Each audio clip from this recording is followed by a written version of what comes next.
মদ কি মাদক মানে স্পিকার না মাদক আর মদ, এটা মিলানো দরকার। কারণ পুলিশ একটা ব্যবসা পাইছে, এক বোতল মদ পাইলেই মানুষের মামলা দেয়। গাড়ি চালাইতে লাইসেন্স লাগে, মোটর সাইকেল চালাইতে লাইসেন্স লাগে, দোকান চালাইতেও লাইসেন্স লাগে, এখন শুনি মদ খাইতে বলে লাইসেন্স লাগে মানুষ স্পিকার। এইটা কোন দেশের আইন আমি জানি না। মানুষ স্পিকার রাস্তাঘাটে যেখানে সেখানে মদের দাম বাড়াইছে, ওরা মাইন্ড করছে, এটার জন্য লাইসেন্স লাগে। এই ব্যবস্থা মানুষের করেন। আর আমার এলাকার উন্নয়নের কথা বলার সুযোগ পাইলাম না, যে সময় নাই, আগামীতে বলবো। আসেন সবাই মিলাই বাজেট জিন্দাবাদ, সকলে মিলে বাজেটকে স্বাগত জানাই, এই বাজেটকে বাস্তবায়ন করি। ধন্যবাদ মাননীয় স্পিকার। পুরান মদ নতুন বোতলে ঢুকবে, পুরান মদ নতুন বোতলে ঢুকবে, শুধু বোতল বদলাবে, মদ ওইটাই। মদ কোনটা? ওইটাই। সবকিছুরে হালাল করতে চায়, হালাল প্রেম, হালাল ব্যাংকিং, কবে যেন বলে হালাল মদ। এদের স্টেশন নাই, এদের স্টেশন না। যেটা হারাম তো হারামি, ওটা কোনোদিন হালাল করা। যে জিনিসটা মুবাহ, ওইটাকে ইসলামাইজেশনের মাধ্যমে ইসলামীকরণ করা যায় কিনা ওটা ভিন্ন বিষয়। যেমন সুদি ব্যাংকিং, এটার অল্টারনেটিভ সফল হচ্ছে ইসলামী ব্যাংকিং, কিন্তু সুদটা সুদি থাকবে, ওইটারে আর হালাল বানানো। তো সবাই আব্বাকে খুশি করছে কিভাবে? যে নতুন বোতলে পুরান মদ, মানে আগেরটাই থাকবে, বোতল চেঞ্জ হবে, সেটআপ চেঞ্জ হবে, বিশ্ব ব্যবস্থা সেটাই যেটা তোমরা নিয়ন্ত্রণ করো। কথা বুঝেন নাই? প্রিয় ভাইরা, হযরত হাসান রাদিয়াল্লাহু তাআলা আনহু দুনিয়া থেকে বিদায় নেবার পরে, মুআবিয়া রাদিয়াল্লাহু তাআলা আনহু বিদায় নেবার পরে দ্বন্দ্ব শুরু হয়ে গেল খেলাফত আর মুলুকিয়া। খেলাফার পক্ষে ইমাম হোসেন, মুলুকিয়াতের পক্ষে কুখ্যাত ইয়াজিদ। এতক্ষণে সাবজেক্টটা বুঝছেন, এত কথা কেন বলছি? তারপরের ঘটনা আপনারা জানেন। ইমামে হোসেন রাদিয়াল্লাহু তাআলা আনহু তিনি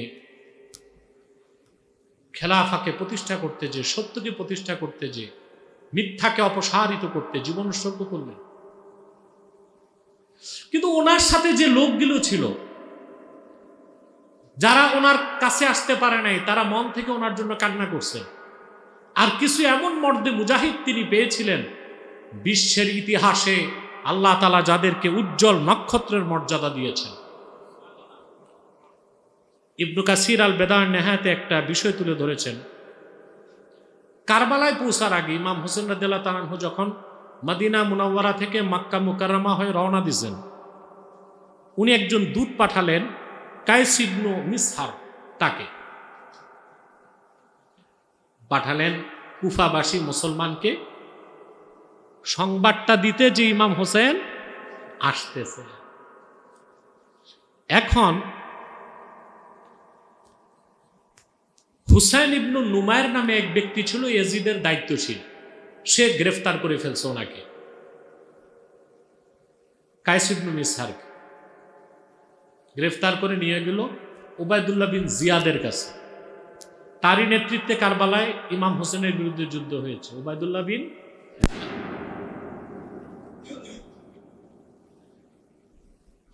তো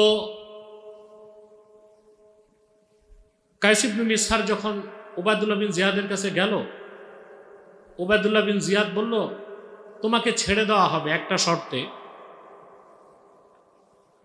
তুমি এই আমার প্রাসাদের ছাদে উঠো, উঠে হযরত আলী ইবনু আবি তালেব, হযরত আলীকে আর তার ছেলে হযরত হোসেনকে গালিগালাজ বলো, মিথ্যাবাদী বলো, অভিশাপ দাও, তা তোমাকে আর কিছু বলা হবে না, তোমাকে ছেড়ে দেওয়া হবে। ইবনে কাসির লেখেন, ফাসাইদা ফাহামিদাল্লাহ ওয়া আসনা আলাইহি। কায়েস ইবনে মিসহার প্রাসাদের চূড়াতে উঠলেন, খুতবা পড়লেন, আল্লাহর প্রশংসা করলেন, শুকরিয়া আদায় করলেন।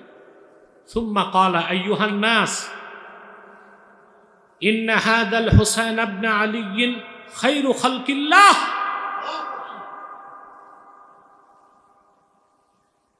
সুবহান। ওনার জীবন বাঁচাতে উবাইদুল্লাহ বিন জিয়াদ বলল কি, তুমি ইমাম হোসেনকে আর হযরত আলীকে শুধু গালি দাও, মিথ্যাবাদী বলো, লানত করো, মুক্তি দেওয়া হবে। উঠছেন, উঠে বললেন, হে সমবেত জনতা, ইন্না হাযাল হুসাইন ইবনে আলী খায়রু খালকিল্লাহ ওয়া হুয়া ইবনু ফাতিমাতা বিনতি রাসূলিল্লাহ।